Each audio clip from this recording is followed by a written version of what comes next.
joining us today to talk about the team, if we'll have the right players to prosecute this game, is a publisher of ACLsports.com, who is resident in United Kingdom, London. Calvin Onwuka joins us this afternoon. Mr. Calvin, thank you very much for joining.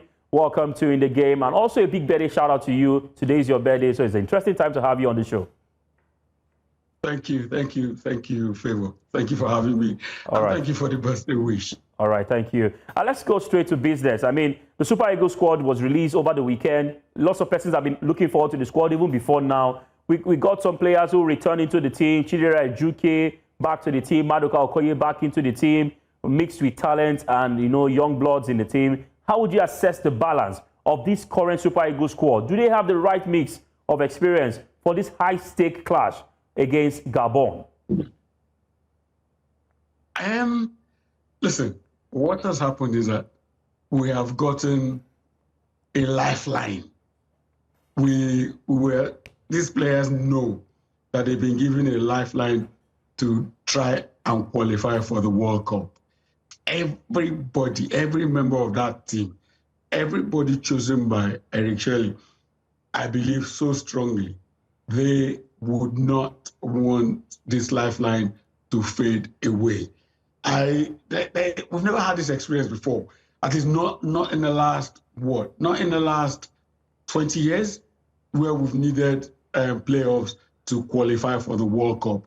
By this time last month, or was it this time 2 months ago, we weren't even sure of being in this kind of position. Like I said, it is a lifeline. They would grab it. It is something that, it's not something we wished for at the start of the qualifiers. We thought we should be able to top the group and go on. And then it got to the point where we're almost not even in the position to get this lifeline. But now we've got this lifeline. I am 100% certain these boys will be ready to throw everything on the line to get through. All right, Calvin, I mean, you're saying we have everything, these boys know what is on the line, but the opponents we played during the qualifiers, South Africa, we struggled. But the Republic, we brought in our A game to qualify for the playoff. Now, we're playing against Gabon. Yes, in the rankings, Nigeria ahead of Gabon. I mean, but when you look at the players and what they've been able to do so far, they have quality players in the squad that can cause, Nigeria worry. Now, looking at the players we have, if you were in the shoes of Eric Chelle, I mean, how would you possibly set up this team? Will it be a more kind of defensive approach, go in, get the goals and return back, or will it be all attack? Considering that we have Victor Osimhen in the team, Samuel Chukwueze, and some of the players who have been doing well for their respective clubs. See, it's a very straightforward situation we're in. You can't draw, won't help anybody. In fact, there's no room for draws. You just have to win and get through to the final and then win. So how he sets up the team, I have been observing Eric Chelle and the way he sets up his teams, and I think he will be cautious in the sense that he knows that in Victor Osimhen we have a player that will score goals. Frankly, in the last game against Benin in Uyo, Samuel Chukwueze came to the party for the first time in a long time. If he's able to come to the party again at these playoffs, then Osimhen will be fine. The understanding that they had over the years possibly is coming to fruition now. I am more particular about at the back, that we need to be solid there. We need to be in a position where we're not giving away any silly first goals. We must not be in a situation where we're not chasing an equalizer, which then puts a strain mentally and emotionally, and then in the end probably getting caught on the counter and what you concede a second goal and we are out. No, so I'm hoping that if he has to be cautious, let him be.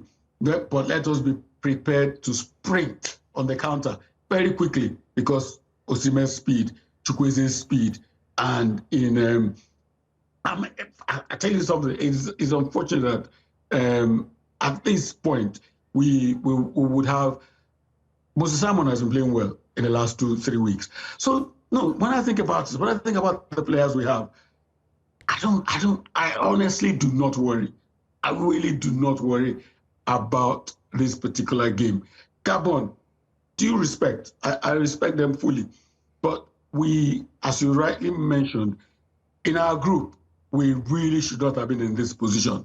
But unfortunately, the NFF cannot be exonerated from what happened throughout the group stages, in the sense that we had so many managers having to take us through. But now we're here. It doesn't matter.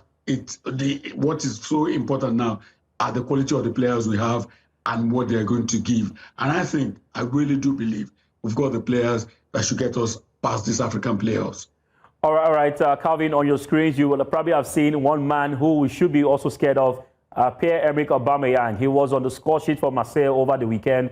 I mean, this man gets goals, and he looks as if, as he's aging, he still has a lot of experience in him to get goals. He also spoke about our backline. Absence of Ola, means that Bright Osai Samuel returns to right back. That is, if he's deputized as a right back player for that game. I mean, Pierre-Emerick Aubameyang, what do you think we should, how do you think we should, cope with him? Knowing fully we also have fast wingers from Gabon. And in your view, what is the biggest risk for Nigeria going into this particular playoff? Is it, from the back, from the midfield, in terms of risk or weakness? And what do you think will cost Nigeria World Cup qualification hopes if it happens? That's talking about the Super Eagles. Again, like I said earlier, we need to be solid at the back. And with Aubameyang, playing against Aubameyang, you need speed. So with that, young Frederick is there. I trust him. I really do trust the boy because he's got the speed, he's got the composure to deal with big situations. So him alongside Calvin Bassey. See, what brought us here? I need to go back to a loss to Benin Republic in Abidjan.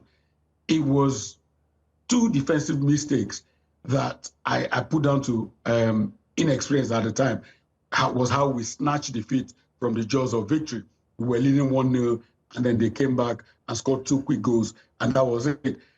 If we are able, at the back especially, we're able to be solid. That's why, again, I said this before we played Benin Republic in Uyo.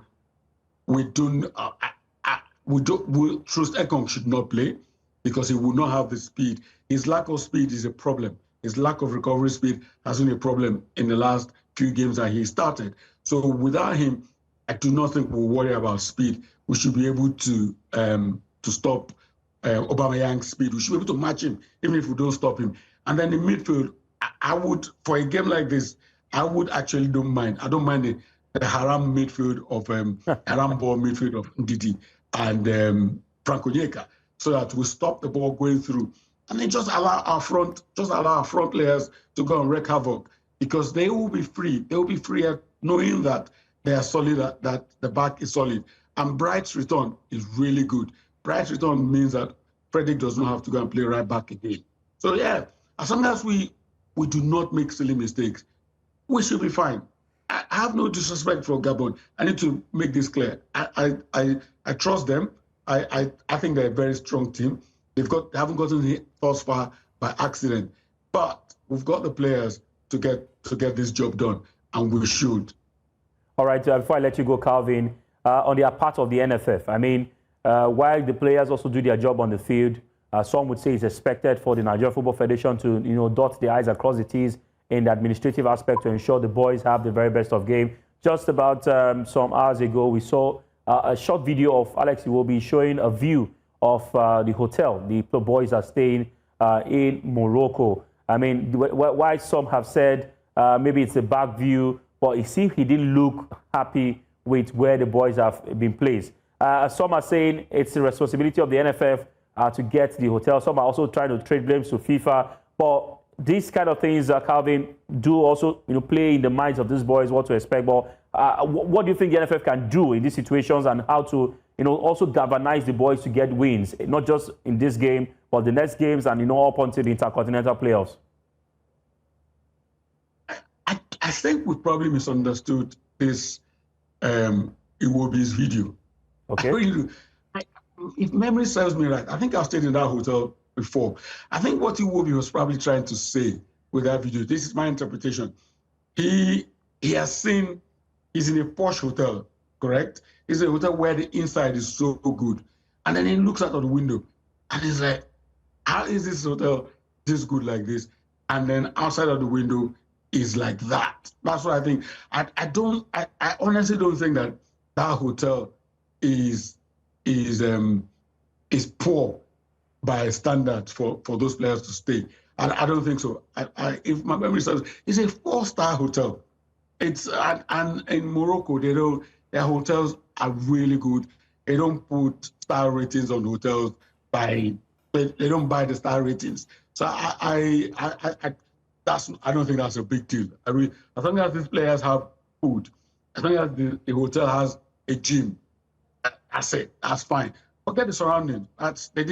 This is not tourism. They've come to play football to qualify for the World Cup.